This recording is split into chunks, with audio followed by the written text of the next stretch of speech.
Day 1 of Baltimore Ravens training camp is in the books, and what a start it was. After months of speculation, off-season noise, and roster shakeups, the wait is finally over.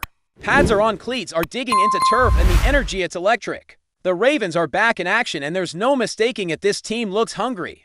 There's a different air around this squad, and it's not just the humidity in MYLES. This is a roster that knows the clock is ticking, the window is narrowing. And every single rep counts, from the veterans to the rookies, from Lamar Jackson to the last guy on special teams. Everybody feels it.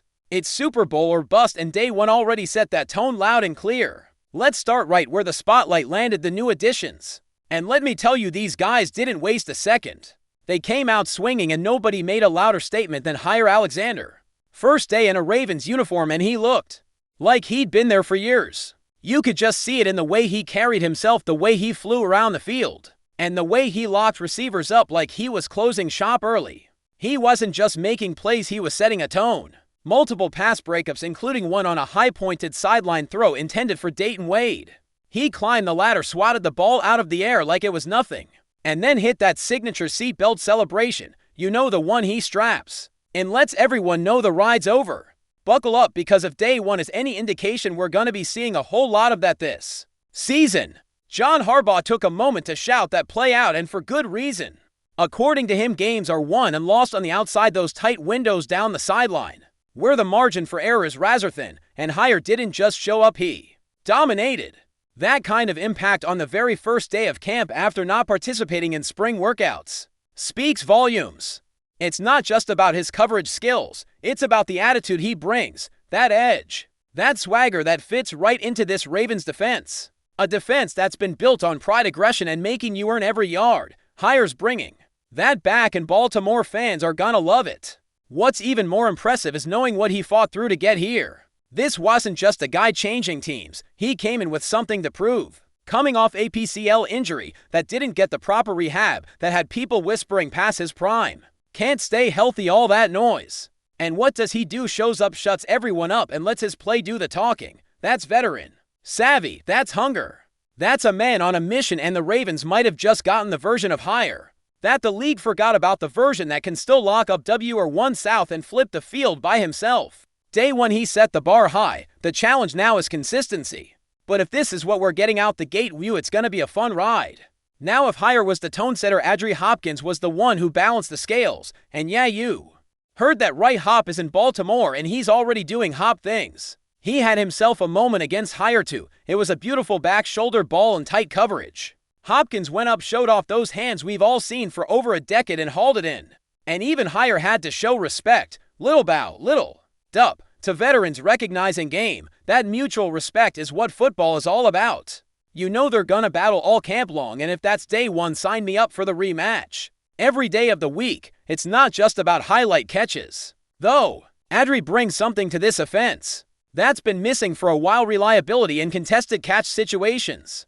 That jump ball alpha energy that Lamar Jackson hasn't consistently had during his career. It's one thing to have speedsters or route technicians. It's another to have a guy who can win even when he's not open, and Hop, that's what he does. No, he might not be the Houston version of himself, where he was catching 100 balls a year and putting up All-Pro numbers, but this version, he doesn't need to be W or 1 every snap. With Zay Flowers and Rashod Bateman in the mix, he's just another problem defensive coordinators have to solve. And speaking of Zay Flowers, yeah, he didn't waste any time reminding everyone why he's such a weapon. Coming off an injury late last season, there was some hesitation about how he'd look out of the gate. That hesitation vanished about 30 seconds into practice. Early in the session, he caught a pass over the middle turn on the Jets and was gone. In a live game, that would have been 6 points easy. He looked smooth, explosive, and like the ankle issue that kept him out of the postseason never even happened. Now there was a little scare later in practice. He went down and grabbed at his foot. You could feel the breath leave the building for a second. But then he bounced back, got taped up, and kept on balling. That's toughness. That's resilience. That's a guy who knows this season isn't just about potential, it's about execution. He even wrestled a ball away from Trenton Simpson in tight coverage. Zay is built different, and this year the expectations are sky high, and that brings us back to the bigger picture here. This team, this roster, let's not dance around it. The Ravens have built a monster. Veteran leaders, ascending stars, and depth across the board. And when you've got that kind of roster, you know the window's small. That's just the reality of the NFL. Salary caps, contract extensions, tough decisions, they're all looming. Guys like Mark Andrews, Isaiah Likely, Charlie Kolar, you can't pay everybody forever. So when you're stacked like this, when you've got a team that's been through the fire, come out stronger and added even more weapons, you have to capitalize. You don't get 5 or 6 years with a loaded squad. Sometimes you get 1, maybe 2. And this feels like that year. Even John Harbaugh tried to play it cool in the media, saying it's not Super Bowl or bust, it's about the process, and sure, process matters. But come on, everyone inside that building knows what's at stake. You've got Lamar Jackson entering the prime of his career. You've got a front office that's pulled off one of the best off seasons in the league. You've got veterans like Roquan Smith and Marlon Humphrey anchoring the defense. You've got hungry young players trying to prove themselves. This is the year. No more let's see how it plays out. It's time to go. And day one of camp reflected that urgency. Now, not everything was fireworks and touchdowns. Lamar Jackson had what many describe as a solid if unspectacular first day, and that's okay. It's camp. Timing is still getting sorted out, routes are being fine-tuned. And defenses always start camp a little ahead of the offense. That's just how it works. You're reacting instead of creating, and that edge usually favors the guys on the other side of the ball early on, but still Lamar looked in control. He had some clean throws, including one to Zay on that crossing route, and a solid connection with Justice Hill. There were some pre-snap issues, which is normal for day one. Nothing to panic about. What matters is how it builds from here. And make no mistake, Lamar isn't here to take part, he's here to take over. He spoke to the media and made it clear he's just getting started. 28 years old already. Has an MVP under his belt, and he feels like he's entering a new chapter. Not winding down. Not plateauing, just getting going. And for anyone trying to throw around comparisons or say the window is closing on his prime, he pointed to the greats. Peyton Manning didn't win his first ring until he was 30. Jordan got his first at 28. Not everyone is Tom Brady or Patrick Mahomes. Some legacies take time, and Lamar's got time. What matters now is surrounding him with the tools to finish the job. And for once, Baltimore has done just that. That's why this training camp isn't just another preseason warm up. It's the launch pad. The place where chemistry gets locked in, where battles get decided, and where the foundation for a championship season is laid brick by brick. And the Ravens, they've already got the materials. They've got the plans. Now it's about putting it all together.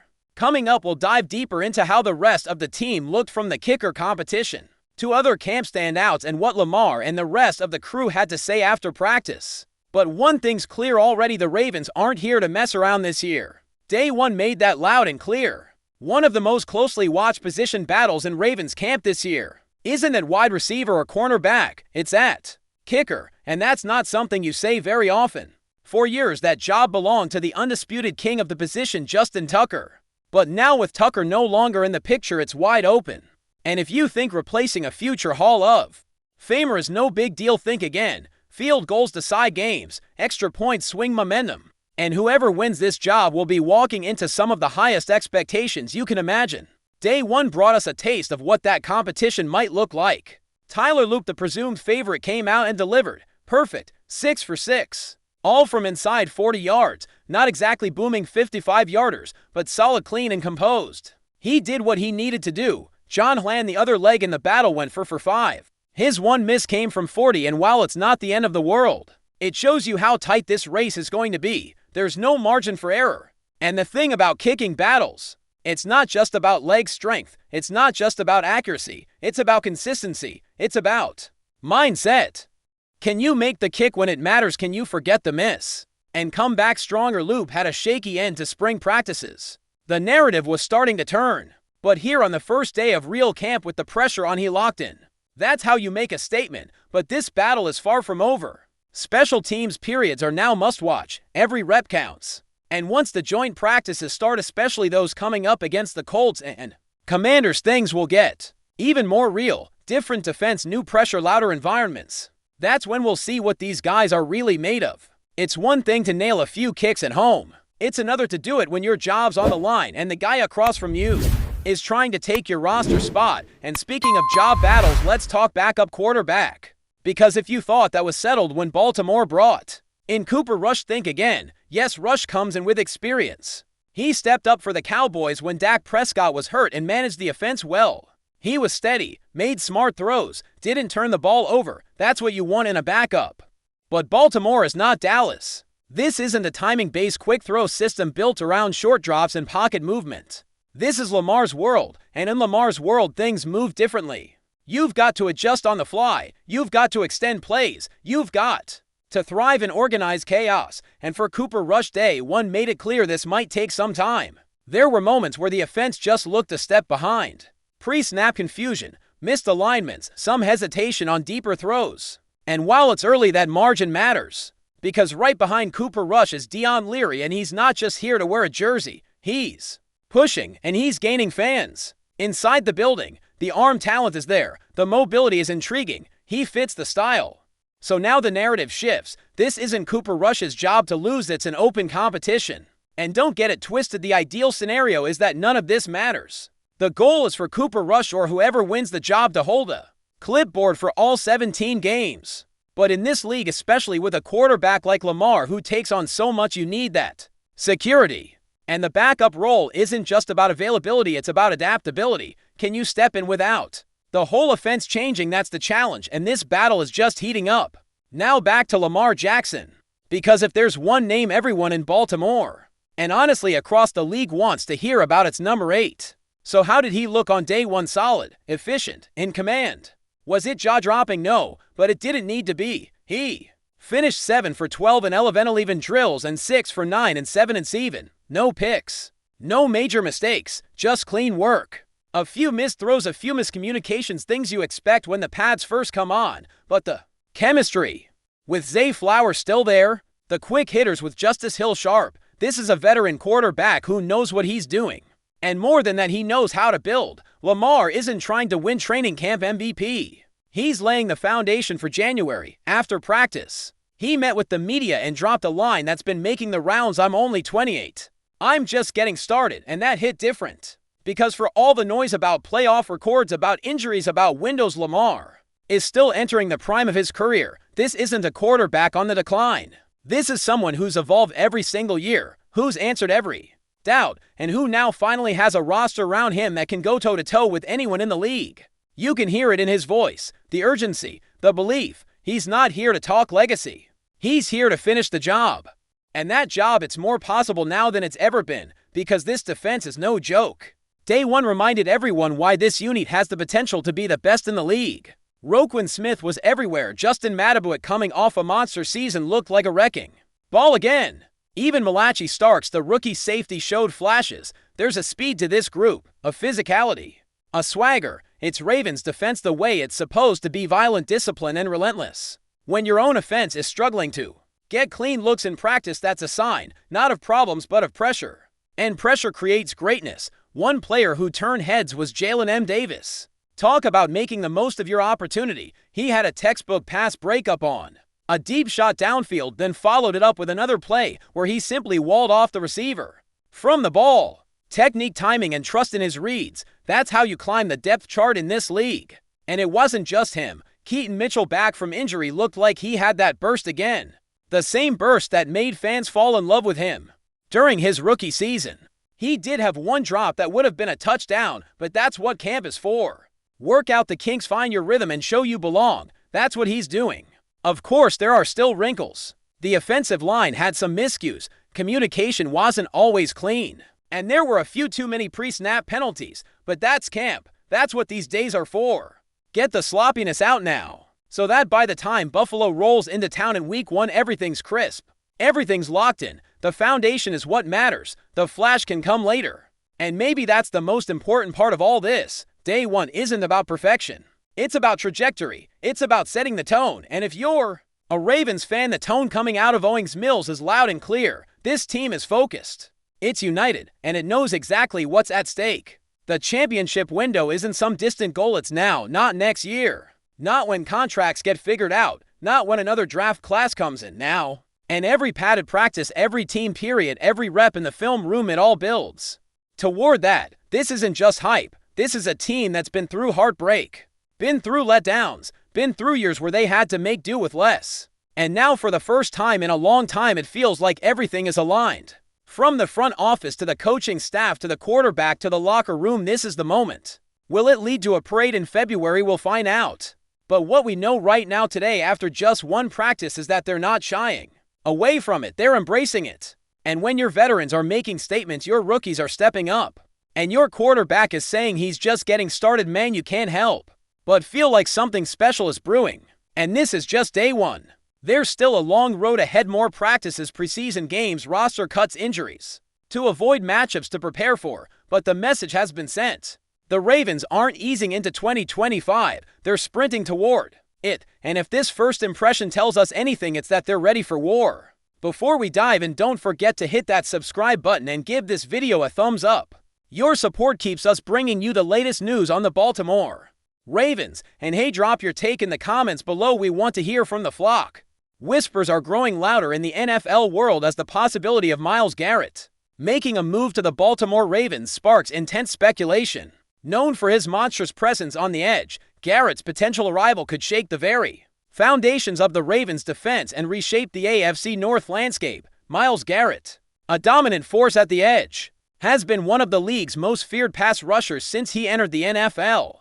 His combination of size, speed, and technique has made quarterbacks everywhere wary. Rumors suggest that the Ravens are seriously considering bringing him on board, a move that would instantly upgrade their pass rush and put immense pressure on opposing offenses. The Ravens, always aggressive in building a formidable defense, could be on the brink of a seismic shift if this rumor holds any truth. Garrett's ability to disrupt plays and consistently bring down the quarterback would complement Baltimore's existing defensive core perfectly. With Garrett added to the mix, the Ravens might transform from a solid defensive team into an elite unit feared across the league. This possible acquisition also fuels the ongoing rivalry in the AFC North, facing off against divisional foes like the Pittsburgh Steelers and Cleveland Browns is already intense. But adding a player of Garrett's caliber could tip the scales significantly in Baltimore's favor. The Ravens' defensive schemes could become even more lethal, forcing opponents to rethink their offensive game plans. While nothing is confirmed yet, sources close to the situation have hinted at discussions between Garrett's camp and the Ravens front office. The buzz has fans and analysts alike buzzing with excitement and anticipation. Could the Ravens be ready to shake up the division and make a bold statement with this move? Injuries and contract negotiations always play a role in these scenarios. But if the pieces fall into place, Baltimore could be getting their hands on a game changer. Myles Garrett's arrival would not only bring a monster on the edge, but also a leader who could inspire the entire defensive unit. For now, it remains a tantalizing rumor, but the potential impact is undeniable. Keep your eyes peeled and ears open if Myles Garrett does indeed join the Ravens. The NFL will feel the tremors of a defensive powerhouse rising in Baltimore. The edge monster could soon be shaking up the AFC North like never before. That's it for this update. If you enjoyed the video and want to stay in the loop with exclusive news on our Baltimore Ravens, make sure to subscribe and hit that like button. We'd love to hear what the flock thinks. Drop your thoughts in the comments. See you in the next one.